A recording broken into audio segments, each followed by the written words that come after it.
Welcome to Divine Honey Podcast. I am your host, your friend, Tamika Johnson. And I'm little bro, Tim Johnson.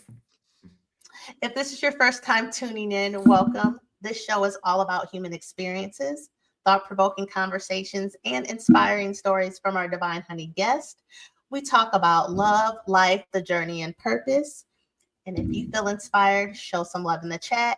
This is your inspirational podcast.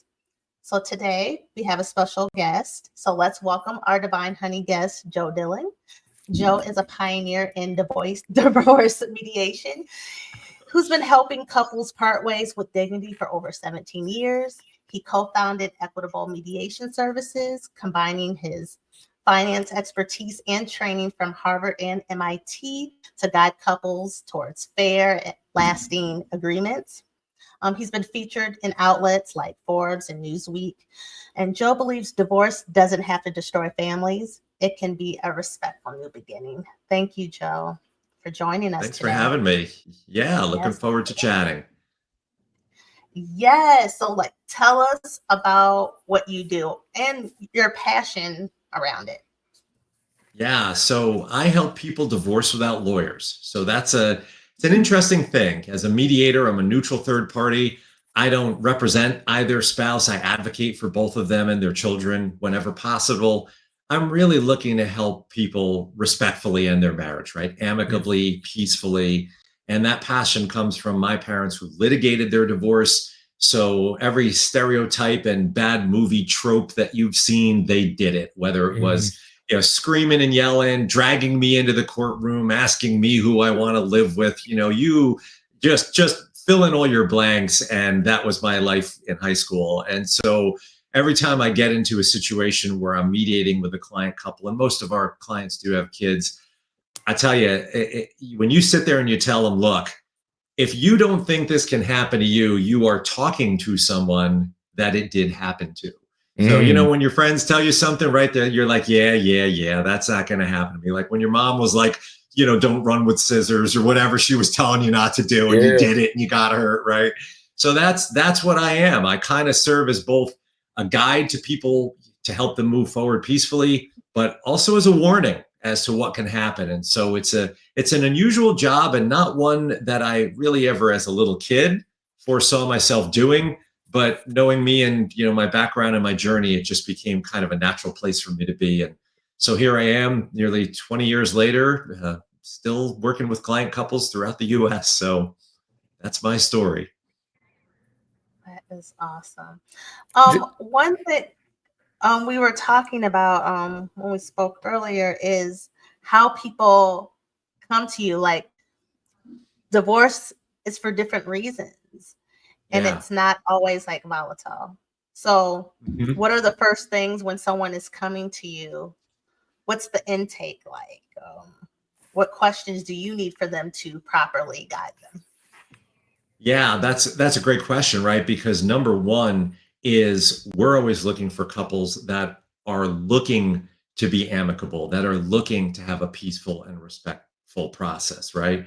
There's a whole world of folks out there, the pit bull attorneys who will go up one side of somebody and down the other. And I always feel that respectful communication, regardless of whether you are madder than anything at somebody, it's still important to be respectful and communicate, right? Because when you think about it, if you're married to this person, right? At some point in the past, whether it was in City Hall or in front of all your friends and family, and could be 10, could be 10,000, right? You professed your love. You said, I am standing up here with this person and this is the person for me.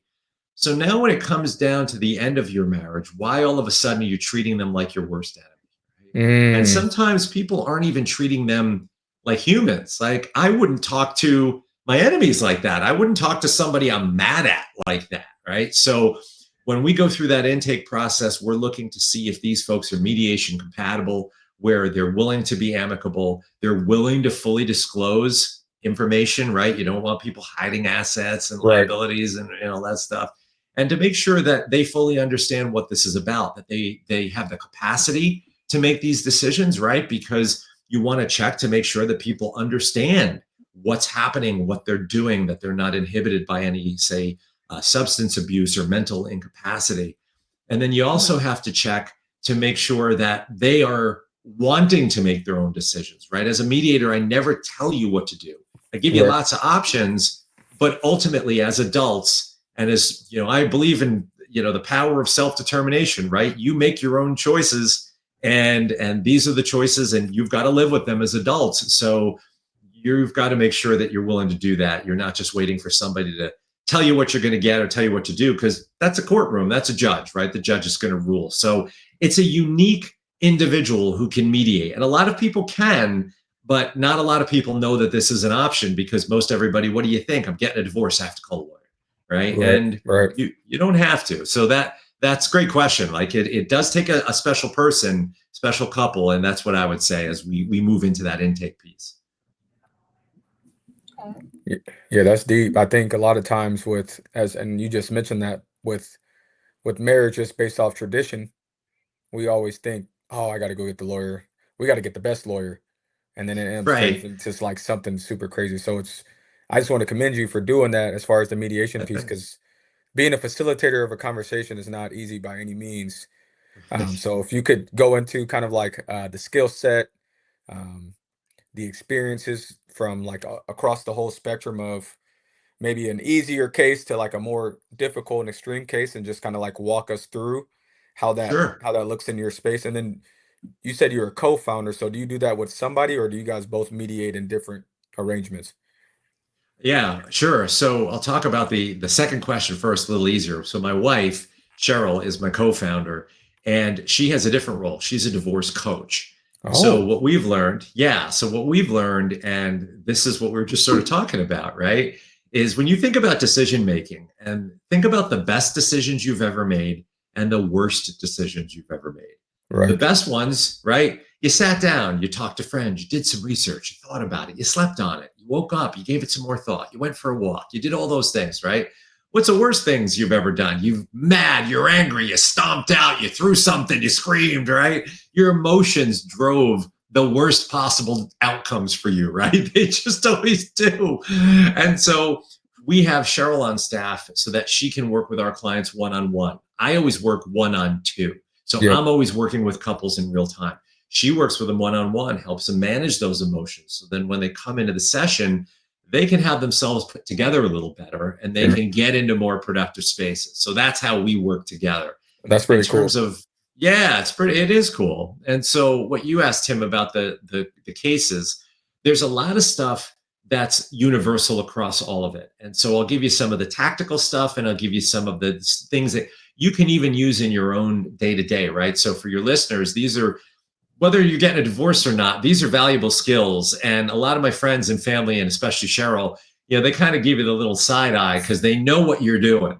They don't know how you're doing it. It's like some kind of magic trick, right? Like how, you see a magician guess your card, then come on, how did you know it was my card, And so that's a little bit of what I do. And as we all know, and what we're talking about here is language is a powerful tool. It can also be a powerful weapon, right? Words can help and they can hurt. And we all know that. So the first thing that I would say, even to your listeners, and this sounds like, when you hear this, you're like, wow, that's so simple, but it doesn't even make sense. Oh my God, I can't believe I didn't think about that. Is to use I statements versus you statements. When people are in an argument, right? What do they say? You did this, you did this. It's like, oh, you're not getting anywhere. Versus I feel, I hear, I understand. This happened, I am hurt, right? So by turning that conversation around in both a divorce space and in your life in general, you're not creating conflict. How can someone refute how you feel? They can't, right? And now they're listening, right? So now you've engaged them. So that's number one. Number two, same technique.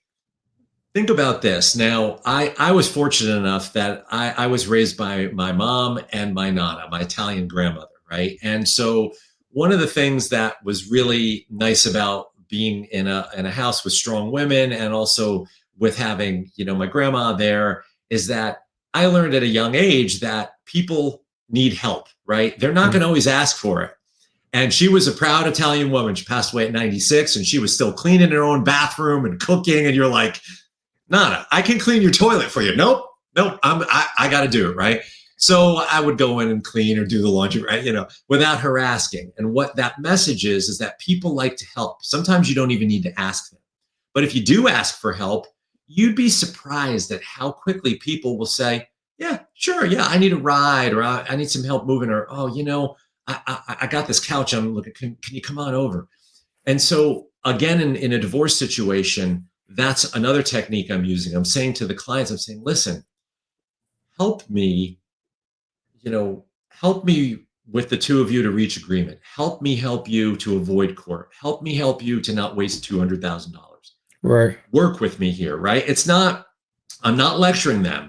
I'm asking for their help. And when you do that, it again shifts that conversation, right? Where you're like, yeah, okay, I might be mad at you, but he's right. I don't want to go spend $200,000 in 3 years of my life, right?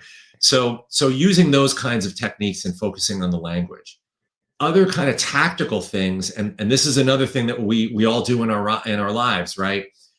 Is before we make a decision, before we even talk about something, we need to do some research. We need to get some information. We need to share that information, right?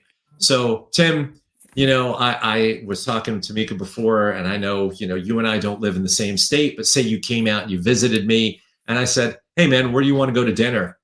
And you'd be like, I don't know. And I go, come on, Tim, come on, tell me right now. I need to know where we're going. And you'd be like, dude, I don't know what's around here. I don't know what's good. How much does this cost? What do you like, right? You'd ask me questions, right? You need information before you can make a decision.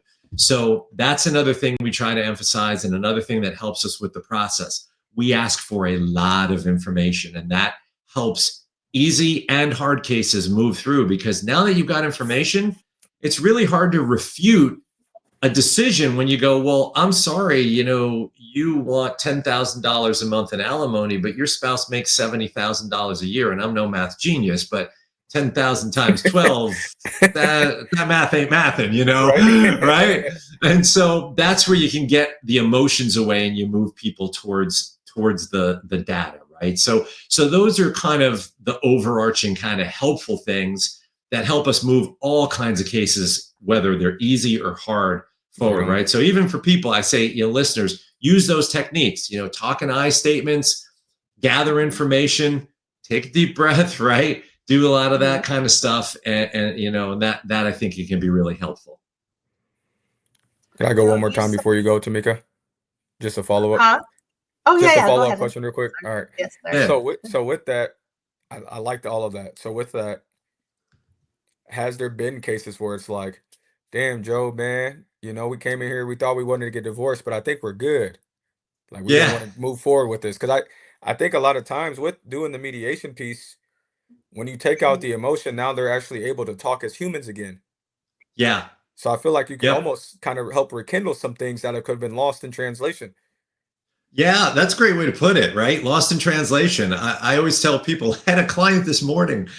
The wife is high-powered executive, on the multiple phones, all sorts of things ringing, this and that. And the husband is a filmmaker. Okay. Mm-hmm. Think about those two personalities, right? The auteur. Every session he shows up in a black shirt and a black hat. Yep. He's on a plain gray background. He's got perfect lighting on him. I was like, the first time I met him, I'm like, listen, are you being held hostage? Do you need me to call somebody? Because you look like you're just like, he looks exactly like Robert De Niro.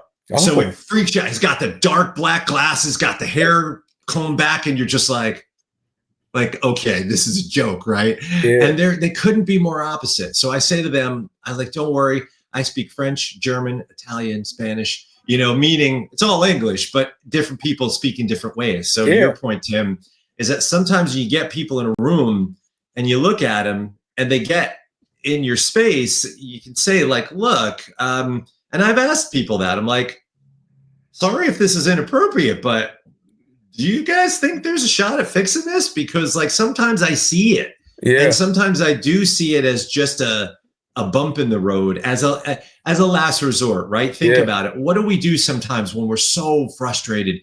Like my wife, my poor wife, she got in a car accident yesterday. She's been driving for 40 years and has never been in an accident. And she got hit by a teenage kid, was not paying attention, the classic, whatever. And she's devastated. And she's like, I'm like, are you fine? Yes. My car is like, your car can be fixed. You're fine. You're okay. Everything's good, right? We have insurance. That's what we have for. And she just started to cry, right? And because she just didn't know what to do. She just had all these emotions. And that can sometimes happen where you get into a space with me where you just let it go and you just see what's unfolding and you say to yourself, maybe this isn't the path for us. So yeah, we've had people who have reconciled. We've had some people who have gone through the whole process. And at the very end, one of the things that's nice about mediation is the agreement that I draft is not legally binding until the client couple says it is. So I don't have them sign it. I give it to them and I say, okay, now you go work with the filing professionals, but I'm going to give you their contact info and I'm not going to force you. And if you put that thing in a sock drawer somewhere, good for you, right? You don't have to go. And we have had people where they don't take it. I'd say maybe 5% of our clients, they won't take it all the way. And I think they just see also part of it is what unfolds. And I say this half kidding and half serious, but if there's some domestic violence, if there's drug abuse, like, listen, man, that's not no bueno, right? But if you look at this and you look at what it's going to take to go through this divorce, this separation, the impact it might have on your family, and you think maybe there's a shot, sometimes it's a wake-up call for people to go, you know what? Maybe you ain't so bad, right? Because, right? Like I tease my wife and I say to her, I was like, Cheryl, I was like, hon, I don't understand a word coming out of your mouth, but I know I love you. But I don't understand a single thing you're saying, right? I'm just staring blankly at you and I'm just waiting for this thing to be over and I'm going to go away and I'm going to pretend that I understood why this is so important or why we need another dog or whatever it is, right? But I know at the end of the day, her heart's in the right place. She's a good person. She's a great person. She always has my back. And I'm like, I don't understand you, but I love you. And that's all that matters, right? 100%. So yeah, so sometimes that can also happen in mediation where I'm like, you guys just don't understand each other. Look at your finances. I can see, here's your credit cards. Here's your credit cards. Here's how you save. Here's how you spend, right? Let's talk about that because that's the kind of stuff, right, that trips people up. All the little stuff that sometimes you can get into a space and somebody can point it out. And it's not an argument between the two of you anymore. It's like, hey, I'm a neutral third party. I just met you guys 2 hours ago. Right. And I'm noticing that. So obviously there's something going on here. Right. So. Right on. Thank you. Yeah. Joe, something that and we were talking about earlier. So mediation is forward moving, but also some of these people have done the counseling, therapy, and we talked about marriage mediation. And do you guys do marriage mediation? We do as well. Yeah, it's a new field. I'd say it's probably like a year old at this point. And part of it is just exactly what Tim, we were just talking about. He had just asked me to, because like sometimes people just don't have the communication skills, right? I have spent 28 years of my life as a professional communicator. So even when Cheryl and I have an argument, nobody raises their voice. It's very polite because you can't take words back. It's very, I feel this way. Yeah. It's very much with the idea that we need to vent, we need to be acknowledged and validated, but we're moving towards a resolution. We're not just screaming and yelling. And so marriage mediation helps us do that. And a lot of the stuff that people commonly argue about, you can imagine: money, kids, love life, social time. And those are things that you can mediate because you can draft agreements. Now, it might not seem like you're like, wow, really, Joe? We really have to write down how often we're going to see our friends. But Cheryl and I did that. So my wife and I, we have a pact. Unless it's something really cool, like some awesome concert or some, friend from out of town we haven't seen in 10 years, we do not go out on Friday night. That is a agreement between the two of us. Right on. Saturday and Sunday are fair game, but Friday night is chill, relax, maybe have a glass of wine, sit outside when the weather's nice, just take the dog for a walk, do whatever it is and just go, how was your week, right? Because it's all so frenetic, right? It's all crazy. Then Saturday, okay, we got a Friday night, we can go. And those are the things that, for example, we can mediate and we can draft into agreements that say, look, the parties have agreed that they will not go out on Friday night. And it's something that they can use to enforce between them, right? They're not going to take it to court or anything, but they can sign it and they can make it official. And when you think about it, right, it's a pact between the two of you that you've both said, this is what we're going to do. And it can range everything from specifically finances, because that's really where we find a lot of differences, but it can be social life. It can be alone time. It can be all kinds of stuff that trip people up. Communication, right? We have a rule in our house that we know it's very funny, but when we talked about language, right? We talk about language. And so we use the word banana. Okay. So if somebody is not ready to talk, the other one just goes banana. And you're like, okay, banana, you pulled out the banana card. All right. Yep. I'm walking away, right? Because my tendency, my parents, they argued and then they didn't talk for months. Months would go by. It would be silent in my house. And so, of course, now what do I want to do? I want to talk all the time, right? Listen to me. I'm a chatty guy, right? Because it was quiet in my house. And so when my wife and I get in an argument, I want to fix it right away. I'll peck. She's more, I need to go away, so I don't say something stupid. And so I'm going to go away. So we know that. And then we, in the same reverse, this is something we can talk about. We come back in and we say, okay. And so we call it a repair attempt, right? And so nobody says, I'm sorry, because that sometimes indicates you're wrong and there's blame, right? Somebody comes in and just goes, repair attempt? And then it goes, great. Yeah, I'm watching a baseball game. You want to join me? Cool. You want a cup of coffee? Sure. I'll be right back. And it's done. It's over, because guess what?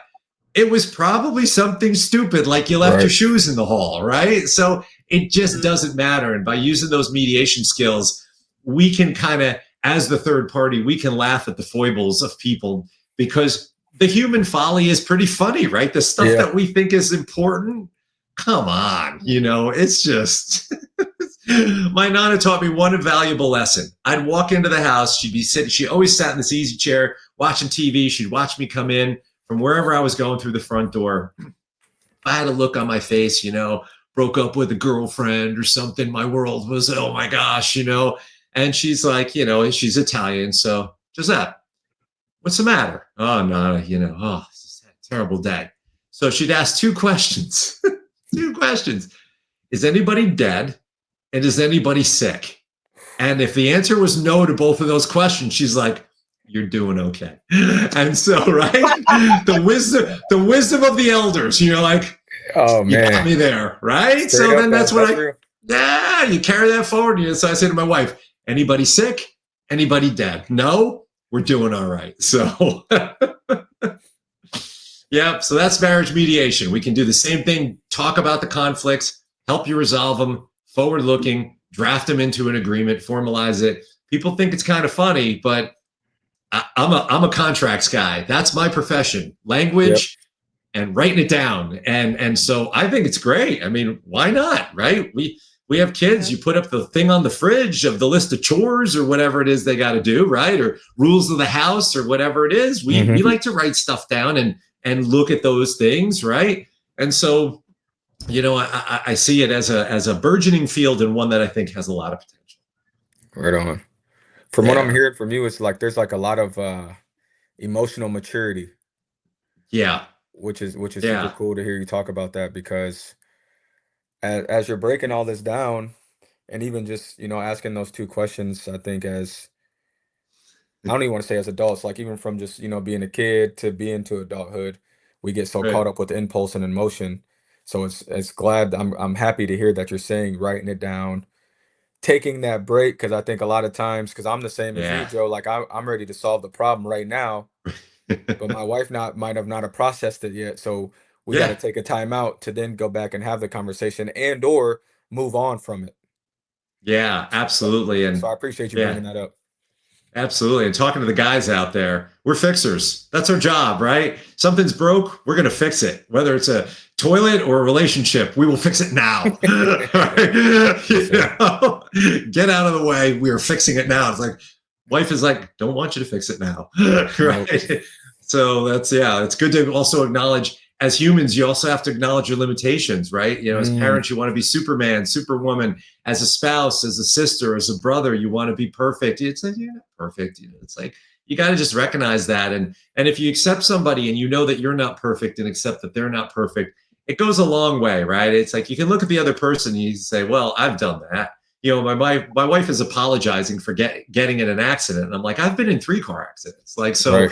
What are you apologizing to me for? I wasn't driving, right? I'm sure you were in your lane, because she's she's a stay in her lane speed limit driver. And so, so like, as you look at somebody like that, as opposed to what did you do? Blame you. Mm-hmm. I'm glad you're okay. Me, right? So big difference, big difference. Mm-hmm. So speaking of contracts, and I just want to bring this up because me and Tim, we previously did a show about prenups. So what are your thoughts? I hear there's a little controversy here. I'm here to break the tie, and Tim, this one's going against you, man. Sorry. I'm sorry. We had a good thing going for a while. I was like, oh, man, you're dead to me, man. I say I'm with you. I'm in the camp of, why would you, right, even as you're in your nuptials and prenuptials and being so, we're death do you part, already admitting failure, air quotes, right? However, I am a practical guy, and I do know that sometimes things can happen, unexpected things. And so things that we maybe never would have foreseen. And so even if it's just something that's a high level framework, and that framework can be, if the day ever comes, we agree to use amicable divorce methods, or we agree, if we have kids, to co-parent them equally. Or we agree, right? Or we agree that if it comes down to it, we will use the then current state's child support guideline, and we will provide additional funds as we are able, right? Like, just to even, it doesn't have to be brass tacks of percentages and dollars and figures. I mean, we do have high net worth clients who have those kinds of agreements, who had money prior to entering the marriage, right? And I can see that. We've worked with CFOs, CEOs, TV personalities. We've had some folks that you would know, that you've seen on your television. And these folks, I can understand why, right? Because they could get into a situation, there could be something high profile that happens, and they don't want it to drag out. And I got to tell you, when people talk about mediation, right? A lot of people are like, I don't know if we can mediate, Joe. I'm like, well, Bill and Melinda Gates mediated. Jeff and Mackenzie Bezos mediated. They got more money than anybody I know. And somehow they managed to mediate, right? J-Lo and Ben on their second or third divorce that they had from each other, whatever it was, right? That's it, right? They can do it. So if they can do it, you sure heck can. And a lot of that probably had to do with, they may have had prenups, right? Where it was just a function of, we agreed to this, and so we're going to do that. But, again, you don't have to get all hung up on it. I just think sometimes it can be just nice to even have a simple framework that says, if we get into that position that we are going to use an amicable divorce method, we're not going to lawyer up despite what each of us wants to do, regardless of the reason. And then there could be other reasons, right? Where if there is, say, infidelity or something like that, where it's like, well, okay, if that's the case, then we're going to do X, Y, or Z, right? And I've seen people who have those clauses and who bring those agreements to us. And you know what I've learned too? This is interesting. And so maybe, Tim, this will maybe get you a little closer to saying prenup might be okay. In our history, and I think about all the clients who've come to us with prenups, I don't think we've had a single one enforce them, even though it was signed, even though it was right there in my face and it's in black and white and it says, look, here's your alimony, here's your child support. Like, why are you talking to me? Because sometimes they feel like, you know what, we've built this life together. That was a document drafted by lawyers that was built on the law and the whatever it was, and we were digging in at the time. And over the years, you've been a good partner, and you know what, I'm willing to set that aside. We'll look at it, but I'm willing to set that aside. And I got to say, I can't think, we've had a fair amount of them. I can't think of a single person who has actually enforced their prenup. And that Wow. tells me the kind of person who comes to mediation, right? Who says, despite this legally binding agreement, by the way, signed, says, I still want to do the right thing. And I don't think this is the right thing. So those are my people, right? Those are the kinds of folks that I like and I respect. And you know, again, sometimes the prenup, we wind up close to it anyway, because I'm like, well, this is pretty generous, right? This is pretty good. So, you know, but again, so that maybe, Tim, maybe that might change your mind a little bit, just teeny bit, not really sure. So, I mean, the way you just broke that down, because I guess when we were having the conversation, it was just mainly finance. Yeah. I didn't think about the co-parenting. I didn't think about the daycare call. I didn't think about those things. We literally just were talking. If I came in with $10 million before I met you, you're not getting none of that money. Right, So exactly. My head was thinking. We didn't break it down for all of those things. So I understand. I get that. That's good. That does make a lot more sense. Yeah, it's a lot of gray, right? That's what you learn about divorce. People think, well, tell me what I'm going to get, Joe. You know, tell me what the law says. You know, one of the things a lot of people find out, so I don't know about you all, but I'm a big fan of like the crime dramas, like the twisty, like whodunit kind of thing, you know, and I'm always trying to figure out, okay, is he the guy? I love CSI shows and all that stuff, right?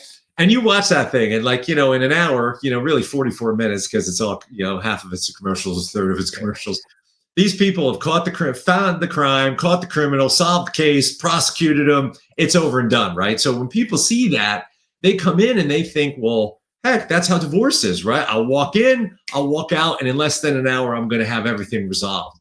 And what they don't realize is that there are two court systems in the U.S., all right? So when we talk about that, that's court of law. I think it's pretty easy for all of us and your listeners to understand that you can't kill somebody, right? We all, unless we're deficient, unless we got something going on upstairs, we all understand, nope, no good, you can't do that. So that's real easy. If we're sitting on a jury and some guy's sitting up there and goes, oh yeah, totally shot him, right? You're like, well, okay, I'm done here, right?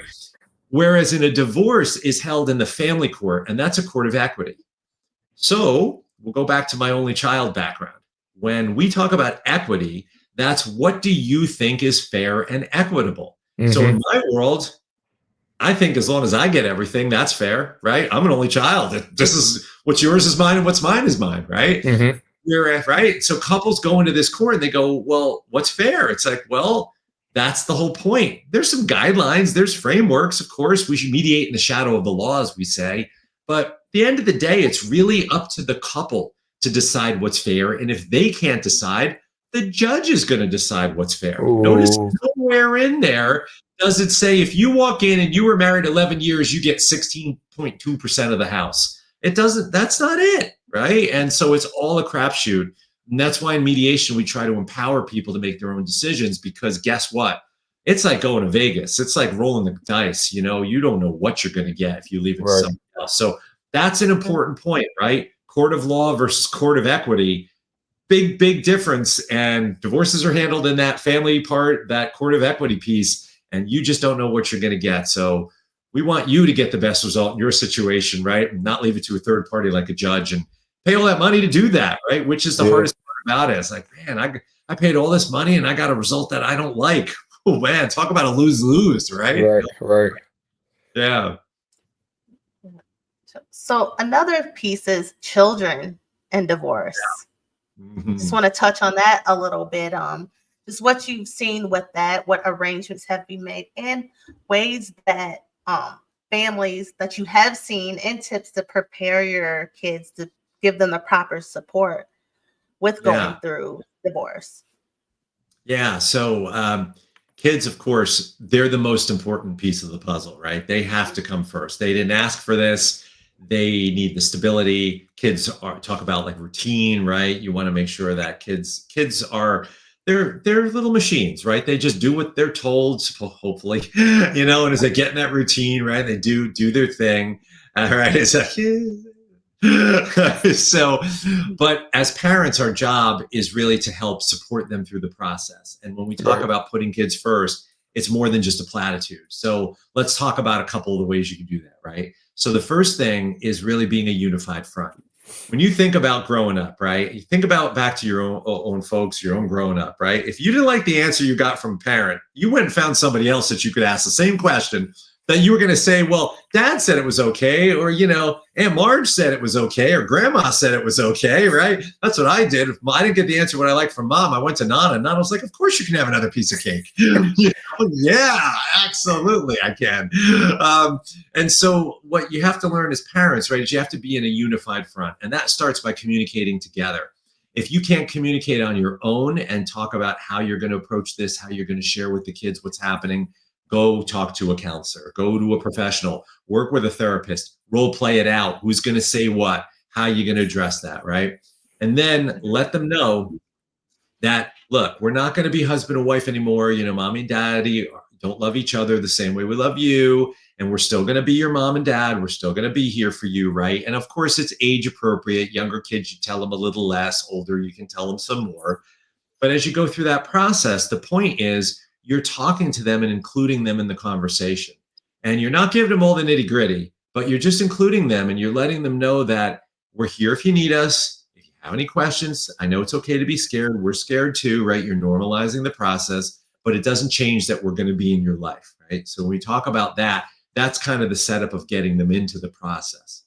Now, when it's actually in the divorce process, here's a couple of helpful tips for anybody who's listening out there. It seems, my experience has shown me the younger the kids are, if you're going to do a parenting plan, get a divorce, separate households, the younger the kids are, the more frequent touch points they need. So, for example, you got a 16-year-old, you could have a parenting plan where they spend 2 weeks with one parent and then 2 weeks with another, because they're probably not coming out of their room anyway. And You're not a whole heck of a lot of them, right? And so that's okay. But a 3-year-old is going to lose their minds if they don't see a parent for 2 weeks, right? If they don't see him every day or every other day, there's going to be some behavioral issues and perhaps even some long-term stuff. So in those cases, this is when we talk about putting kids first. Is it really great as a parent? You want to be driving back and forth and going to houses and going and doing bedtimes here and there every other day? Probably not, but that's what it means. If the kids are going to be able to see you every day or every other day, that's what it's going to take. That's what you need to do. Financial matters, same thing. We got child support guidelines in all 50 states. That's a lot lower than most people think. But one of the most popular things, and by popular, I don't mean in a good way, people say to me is like, that's it? That's what I'm getting? I'm like, messenger, hi, don't shoot, hands are up, right? Like, talk to your congressperson if you don't like the output here, right? Call your senator, whatever you got to do, write a nasty letter.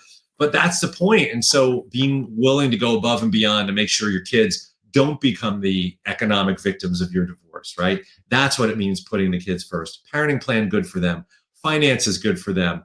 And I got to tell you, that if you get in a courtroom, the judge doesn't care if you live in a cardboard box down by the railroad track. They want to make sure that the kids are fed and happy and healthy, roof over their head, insurance, clothes. And that's the point. And sometimes it's really hard because, especially if there's one parent who's the primary caregiver and the other person is paying a lot of money, they feel like, man, I'm getting screwed in this thing. I got to keep giving money to my ex. Why am I? It's like, you're not giving it to your ex. You're giving it to your child or children and to the household. Because even things like alimony, that's paid to someone because there's a disparity in your income. It's paid because they can't afford the house by themselves and they can't afford the rent by themselves. They need help to keep that roof over your kids' heads, right? And so it's not like I'm paying you all this money. It's you're supporting one of the households that your children live in, right? And so that is really the hard part, especially for the guys who are the higher earners. They're always feeling like, man, I should get alimony or whatever it is. It's like, it's not really how we're looking at it. We're really looking at it and making sure that there's stability for your kids, that your kids know you love them, and they're gonna be aware of that. I say to parents out there, right? It's like been 40 years since my parents got divorced, 35, something like that. And I remember what my folks did. It's like, I remember the moves they made, the financial moves they made to sacrifice. My mom worked 3 jobs. Like, I still remember that, right? I mean, I wasn't crazy that she was coming home at 9:30 at night because I would like to have had company or whatever. I was by myself, but I appreciated that she did all that. And it stuck with me that, yeah, sometimes you got to do the hard stuff, which, you probably, I'm sure she would have much rather not been on her feet till 9:30 at night, Right. but she did it because she had to. And I appreciated that. And I got to stay in my house and stay there through I was in college. And so that was good. So those are the kinds of things, right? When we talk about putting kids first and involving kids in a divorce, you've got to make these moves, which if your first reaction might be, man, this is unfair. But then when you really view it through the lens of, is this really fair for your kids? More often than not, parents can really take that deep breath, and say, yeah, okay, I'm not crazy about this, but this is truly what's best for them. So that's what I would say. Man, I appreciate that so much. Yeah. I think a lot of times, like truly, like on that just emotional maturity, we just blame our partner, and we forget that I chose to go in this partnership with this person, and we have children. Right. And then our children's are because of our adult behavior, our kids are the one that struggle, and then they struggle throughout their entire life based off of these doses of moments in time. So I Yeah, appreciate you Tim, bringing man. that up. Mhm. Wise words, man. That's exactly it. Kids are sponges, man. They absorb everything. And if you don't think they do, I don't know. This is I was at a friend's house for a Super Bowl party. He was in the kitchen and he was cutting up whatever. He was cutting up the vegetables or whatever he was doing. And he had a 3-year-old son at the time. And his name was Steve. And Steve's in there and he's chopping away. And then you hear the F word, right? Because he must have got the thumb or Mhm. whatever. Well, little Stevie thought it was the funniest thing and ran around the house just going, F, F, F, F, because little Stevie knew he was not supposed to be saying that word, right? He didn't know what it meant, but it got a rise out of everybody. You can't say that, oh my God. And so the more we said, don't say that, the more he said it, right? And that's an important lesson, right? Kids are hearing, they're watching you. They got eyes everywhere, kids, man. And so like you said, you got to take care of your own stuff, because that rubs off on kids. And if they see you doing that and they see you modeling that behavior, going, you know what, listen, kids, your mom and dad are people too, right? We're not perfect. We do the best we can, but we're human, right? We're not perfect. We're just trying our best here. And it's okay to make mistakes. And we're working every day to get better. We're trying to improve ourselves. And we want you to know that. And so if there's something, you see that we're not doing that you don't like, we want you to call us out on it too, right? And that's part of that growth and part of having that, like you said, that maturity and that emotional intelligence to be able to say, I, as the parent, have the single greatest impact on this child and what their life will look like for the rest of their lives. And if you don't believe that, I will tell you that every Sunday night, my wife schedules a phone call with her mother, and they're probably on the phone for anywhere from like 3 to 8 minutes, because for her, it's become an obligation, because growing up, her mom favored her brother. My wife really never got a lot of attention. She still feels like her mom is still self-absorbed, never asks her any questions about her, and she's still mad about it 55 years later. So if you don't think it's impacting your kids, I have some news for you, right? That's it. Even as adults, we try to process it. We go to therapy, or we talk to our partner about it, but man, that stuff still stings. So let's not do that as parents, right? Let's try to get ourselves together so that we can make sure we send our kids out of the world, because it's tough enough out there without us raining our crap down all over them. 100%. So, right? Yes, sir. Yes, sir. Oh, man. So, Joe, we have a game that we play, and it's called Divine Honey Final Pour. So it's just 8 All questions. right. First thing you think of. Okay. All right. Oh, man, a lot of pressure. I'll do my best. Is there any right or wrong answer? I just got to make sure. There's no right or wrong answer. Oh, man. So we'll get started. It says, so if you could describe yourself in one word, what would it be and why? Peacemaker. I don't like to see people arguing.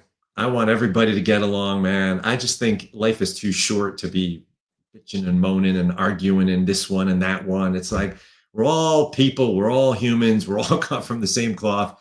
And I'm telling you, if you sit down and you spend a few minutes with somebody who's different than you, 95% of what you believe in is probably the same. 100%.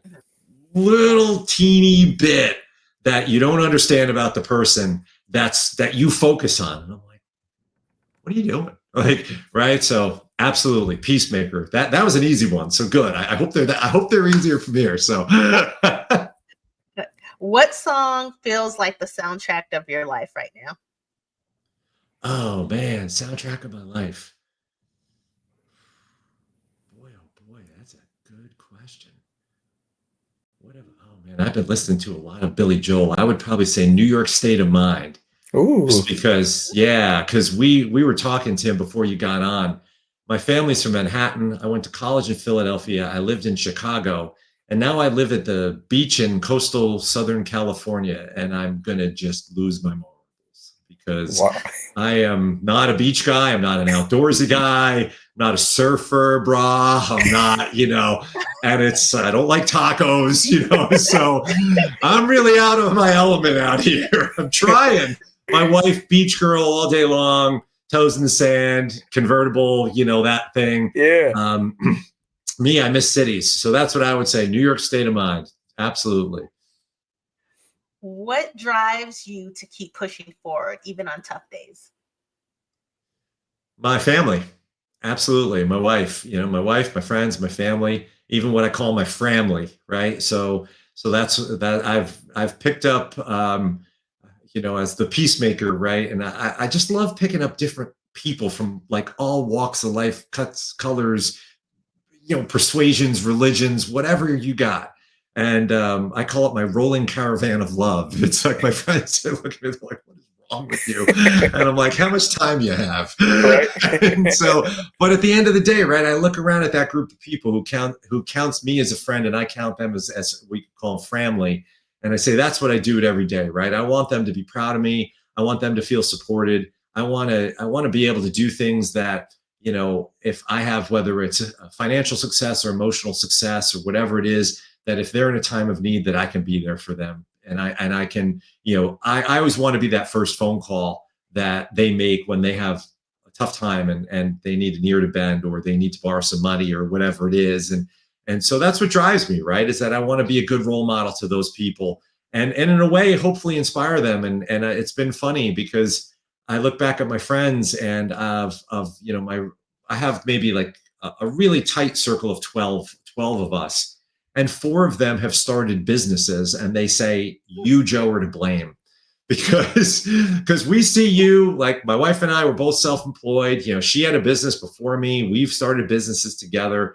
We've had a bunch of different stuff that we like to do. We're just entrepreneurial. And I've said always, and I've spent hours, weeks, months with them, counseling them, setting them up, building their website for them, coaching them. And I'm like, I'm no special guy. I'm just a dude. It's like, if I can do it, you can do it. Right. Yeah. So that's part of it. Right. Is like just trying to get them inspired so that they can feel like they've got some worth. Right. That's the one thing we all want people to have. We want them to have a sense of worth. And sometimes that comes from really just like the other day, it's just so silly, but my wife, our toilet got clogged, and I'm not a plumber. I'm good with electricity. I'm not good with plumbing. Okay. My dad was an electrician. And so I know my way around that kind of stuff, but I unclogged the toilet and I was quite pleased with myself. Right. And so, right. It was like, I got the tool. I watched the YouTube video. I got all up and in it. Right. And so my wife was like, call the plumber. You're going to break the toilet. And I did it, and I flushed it, and I was like, victory is mine. Right. And so I want to be that inspiration to people. And so that's kind of it. Nice. So, who is your greatest inspiration, and what have they taught you? My mom, definitely my mom and my nana, probably, but it's a toss up because. Hopefully we're not frozen. Oh no, I can see you. There you are. Oh, you good? Okay, we're back. There you go. Yeah, it's a tough call, right? Because my mom showed me the value of perseverance, working hard, really just, kind of sticking to your principles. My nana, she really was fiercely independent. She took good care of herself. It was pretty funny, but like her, even when she got to the point where, she got into her 90s, she would still walk to the mailbox every day. She would still go outside and walk around the yard. Like, she was just that kind of, resilient, stay strong, I can do it. And she would read, man. She'd read between the Bible and whatever else she was reading. Yeah. When she couldn't see, she had the cataracts. She had a magnifying glass the size of your head. And she would still sit there and she'd read the Bible and she would read the books. And then a quick story. She loved the Discovery Channel. Remember when it was nature, when it wasn't all this like crazy reality stuff, right? Yeah. And I'd walk in the door and I'd be like, Nana, what are you doing? She's like, Joe, come here, sit down. Look at those wolves. Can you believe that they have 16 babies at a time? This is a 95-year-old woman, is just still learning, constantly learning, right? And she's not going to be a zookeeper, So I'd say that's it. Mom with perseverance and sticking to it, and Nana with just continuous learning, absorbing information. And she would say to me, the day you stop learning is the day you die. That was her mantra. And so I'm a voracious reader because of her. I like to push myself outside my comfort zone. Even if I'm not good at something, I'll give it a shot, fix a toilet, for example. So that's what I would say. So it's a toss up. It's a tie, it's a hard one to call. So I'll give it a dead tie between Mom and Nana there. Okay. So what do you believe is your true calling or purpose in life? I think it's to serve as an inspiration to others. It's to be a message that says, I'm just a person, you're just a person. Let's just be people together, and let's just help those less fortunate than us. Again, this is Nana talking. Boy, maybe Nana might get the edge. She's like, Joe, there's always going to be somebody better off than you and somebody worse off than you. Your job is not to worry about the people better off than you, but to worry about the people who are less off than you. And so even if she had $1 to her name, she'd give 25 cents of it to somebody she found on the street, right? She was that kind of person. So charity, I'm a member of Rotary. Rotary's motto is service above self. That's our motto, right? And I truly believe that. So last week we went and picked up trash off the beach. Why? There's a whole team of government officials who get paid to do that, but we live in this town too, and we picked up trash, or we're going to volunteer at the senior center next Friday, right? So it's just because you need to show up. You need to do your part. You were put here. You got a job, and even if you don't have a job, like employed, working, money, you can find yourself a job. You can pick up some trash. You can stop in on an elderly neighbor. You can walk a homeless animal, right? Like whatever you can do. And if everybody took that little bit to heart, they'd realize, like, imagine if we all just did one random act of kindness a month, right? In the United States, that'd be 380 million acts of kindness, right? That sounds so like, oh, Joe, come on, man. Really? No, that's real though. Do it, man, right? It doesn't take you anything to go pick up a piece of trash off the ground, right? Or knock on your neighbor's door and say, hey, I haven't seen you in a while. Everything okay? That's 5 minutes of your time, right? Yeah. So I think we all get so wrapped up in our nonsense that we forget to do that. So yeah, that's my answer for that. I love it. So my final question is, if you could hear one sentence at the end of your journey, what would it be? You did good. That's what I would like to hear. You did good. And getting a little teary, so apologies, but we have, Cheryl and I have had lots of dogs in our lives, and sorry. And the hardest decision, oh my God, hardest decision you ever have to make as a pet parent is putting them and saying goodbye, letting them cross over to the other side and being the one to make that decision, right? I hope that when the day comes, I go to bed one night and I don't wake up the next day, right? That nobody had to make that decision, that God just took me away and just said, Joe, you did good. Hey man, it's time to come on home and you're all good, right? But this is the hard thing. And so we would always say that to our dogs, like, you did good, right? And, one of the things that was always hard is that sometimes it wasn't clear, right? But you'd see the dog falling down or couldn't get up the stairs or she couldn't eat anymore, or, just accidents in the house. And you're like, oh, but we could just buy more paper towels. We could just keep cleaning up, or we could have her live outside, or, and you're bargaining with yourself. Right. And so that's what it would be. I just want to know that it did good and that I left this planet a little better than what I Right on. found. Yeah. Mm-hmm. Tim, and thank you for sharing that with us today. Yeah. Thanks for asking. Yeah. Yes. Tim, do you have any parting words for our guest or I any just other want to say additional thank you. questions? I just say thank you, man. I think truly, and I'm not even gonna say I think, I believe that if more people knew about mediation versus just taking that step, because I think a lot of those steps are off impulse. Yeah. I think we could save some marriages. Like, obviously, I think there are some marriages that they're already there, but I think Yeah. there are still a small percentage of those marriages that just really need somebody to help them talk to each other and communicate with each other. So I appreciate the work that you do, boss man. Yeah, thanks, man. I appreciate it. Absolutely. We're peacemaker, right? We're here to just move you forward. There's enough people screaming and yelling, man. We don't need any more of them in Yes, our sir. world, right? Yes, sir. Yes, sir. Oh Joe, man. what's some parting words you would like to leave our audience, and also how they can contact you? Yeah. So the easiest way to contact us, probably through our website, right? Our company is Equitable Mediation. So that's our website, equitablemediation.com. And there's all kinds of stuff up on there on whether it's divorce mediation, marriage mediation, all kinds of information, blogs, videos, courses, podcasts, all sorts of info on how to have an amicable divorce. And that's really what I would say to people. It's like we've been talking about today. If you can save your marriage, I always say we're happy to lose a client, because there's plenty of other people who are not willing to do the work, or who aren't going to be putting it in.